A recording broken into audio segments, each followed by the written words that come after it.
I and my fellow board members thank you for your dedication and service.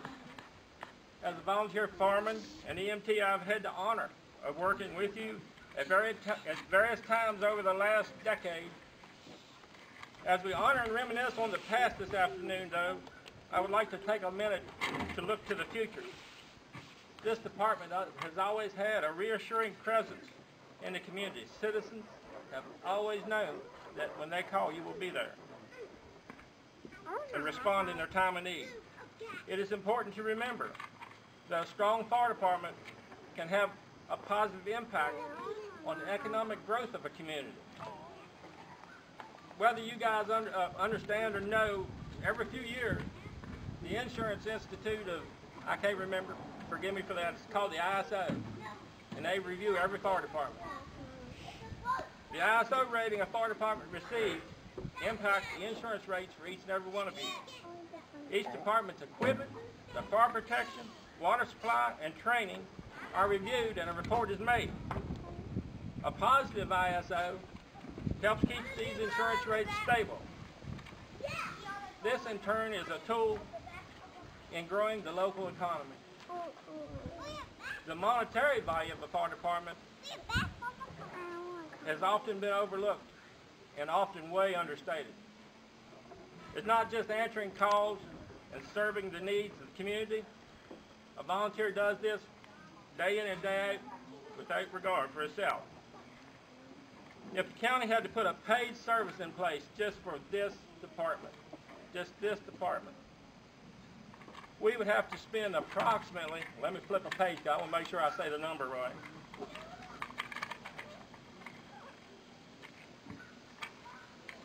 Humidity's killed me. $280,000 for this department alone. Keep in mind, this is salary. This is not benefits, it's not equipment. That is just the salary that you would have to pay to take the place of this volunteer organization.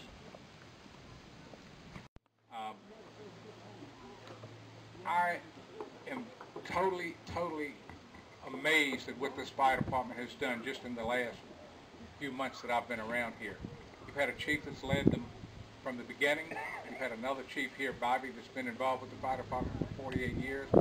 And my challenge to every one of you older guys here, and I go down even as to the age of Jeff Grimm and Billy and them, mentor these young people. They watch every move that you guys make.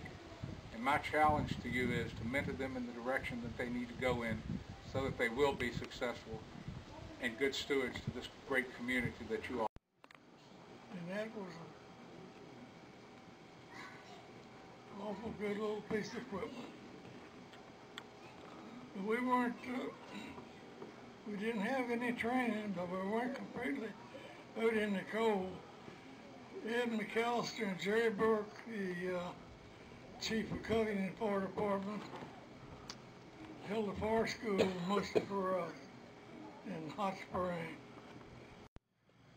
Operated in that old garage down there till summertime. We decided to need a larger place. We thought we'd lease the old Sentinel station because it's been abandoned. So we sent a committee down to Clifton Forge to talk to some of the officials, see what they would agree to. And they weren't for it at all. They told us no way that they would ever get a lease or buy the railroad station. And somehow we found out that the first place president of Sentinel Railway was born in Millboro. So we just got on the phone and called him. I think he was the headquarters in Ohio. He called Clifton Ford, told him to come over here and see what we wanted. And they came over here, took the information back to him. He called us, he said he would lease the fire station with the right to renovate it to our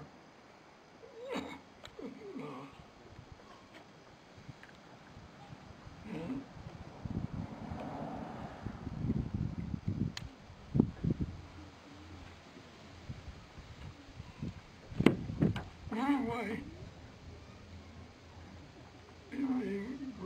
lease it for $1 a year,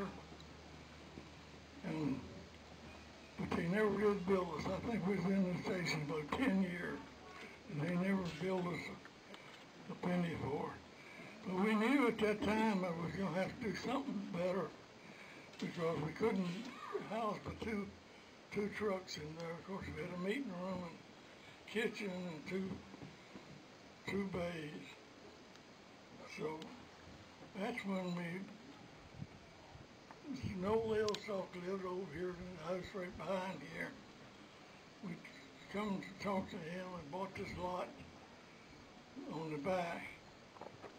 And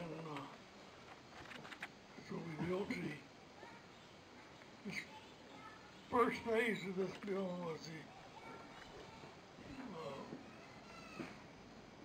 the two-story, and had room for 3 large trucks.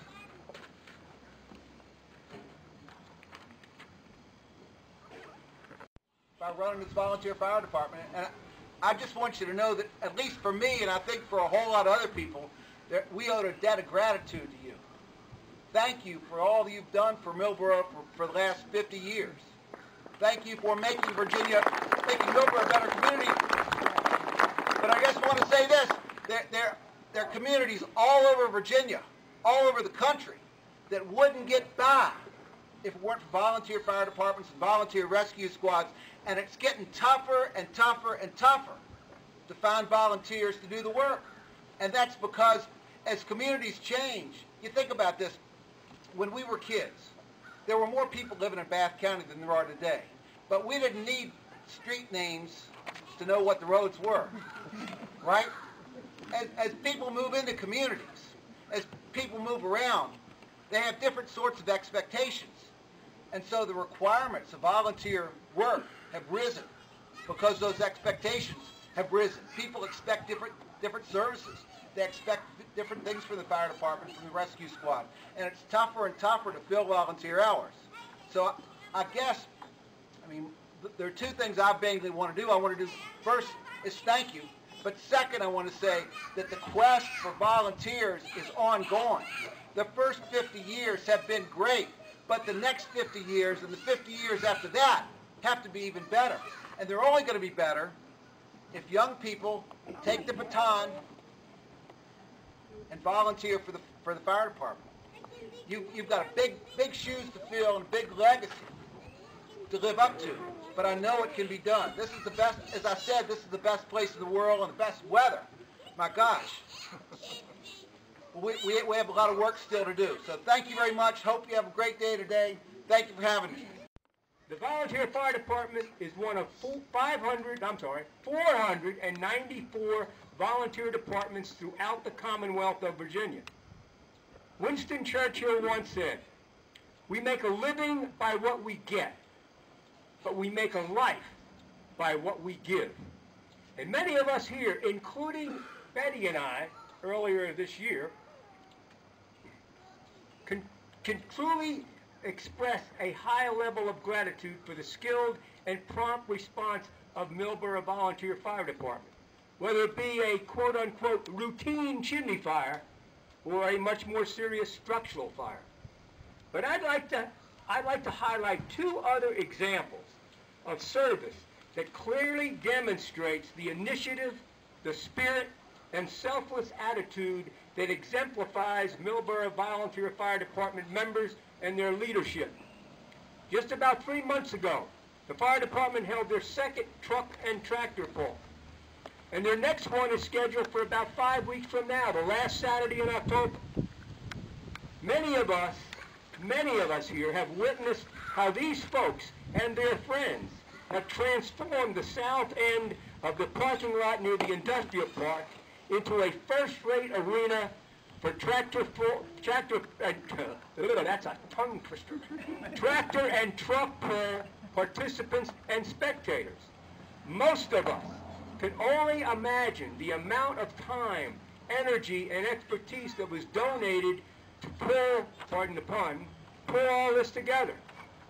And this generosity of time and expertise not only has provided a marvelous venue for countless numbers of people from near and far, but it also has provided significant revenue to both help and ensure the financial stability and future of the fire department, while at the same time, as Mr. Fry alluded to earlier, at the same time relieving all taxpayers of Bath County to some great degree.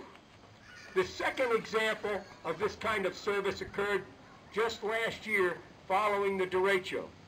Within 2 days of that devastating storm, the fire department was opened and staffed to help provide a place of refuge for those among us who had no water or electricity. For the full week following that weekend storm, the fire department was opened, staffed, and became the go-to location where local residents could get hot meals from the Red Cross, fill their water jugs, get news updates, or simply visit with friends and neighbors in a friendly, welcoming place with electricity, running water, and air conditioning. I'd like to close with another quote that I think articulates the essence of volunteerism, and in particular, this fire department. Volunteering is the ultimate exercise in democracy. You vote in elections once a year, but when you volunteer, you vote every day about the kind of community you want to live in. Thank you all, one and all.